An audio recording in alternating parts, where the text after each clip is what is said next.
सच बोलने वाले की हमेशा जीत होती है। एक बार एक राजा दरबार में न्याय कर रहा था। उसके सामने दो फरियादी खड़े थे जो न्याय मांगने दरबार में आए थे। राजा ने उन्हें अपना अपना पक्ष रखने कहा। दोनों ने बारी बारी से अपना पक्ष रखा। जब पहले व्यक्ति ने अपना पक्ष रखा था तब राजा अपने छोटे से बच्चे के साथ खेलने में व्यस्त थे।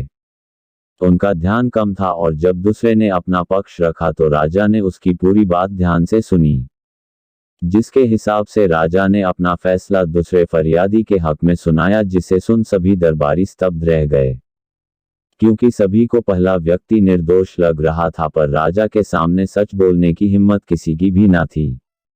इस बात को 2 दिन बीत गए बिना किसी कारण के। पहले फरियादी को उसकी सजा काटनी पड़ रही थी।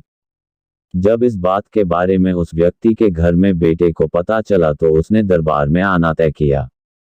अगले दिन पहले व्यक्ति के बेटे ने दरबार में प्रवेश किया। उससे पूछा गया कि वो क्यों आया है। तब उसने राजा से कहा, हे राजन, मैं आपसे एक न्याय चाहता हूँ।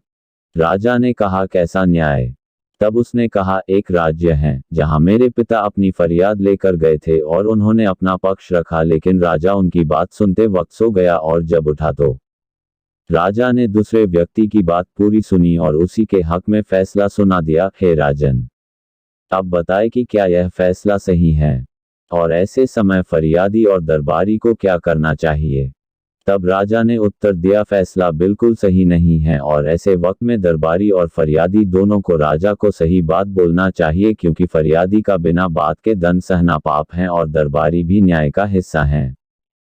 राजा कोई भगवान नहीं है, उससे भी गलती हो सकती है। ऐसे में दरबारी को राजा को अपना दृष्टिकोण देने का पूरा हक है, क्योंकि किसी भी न्याय पर पूरे राज्य की प्रतिष्ठा निर्भर करती है। ये सुनकर सभी दरबारी का सिर लज्जा से झुक गया। राजा की बात खत्म होने पर फरियादी के बेटे ने राजा से कहा, हे राजन, वह राजा आप हैं, आपने ही मेरे पिता को सजा दी है।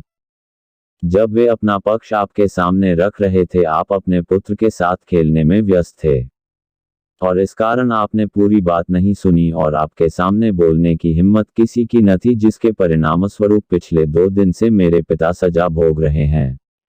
राजा ने यह बात सुनकर अपना न्याय बदला और दरबारियों को फटकारा। इसके साथ ही राजा ने सत्य बोलने वाले उस फरियादी के पुत्र का अभिवादन किया और उसे धन्यवाद दिया।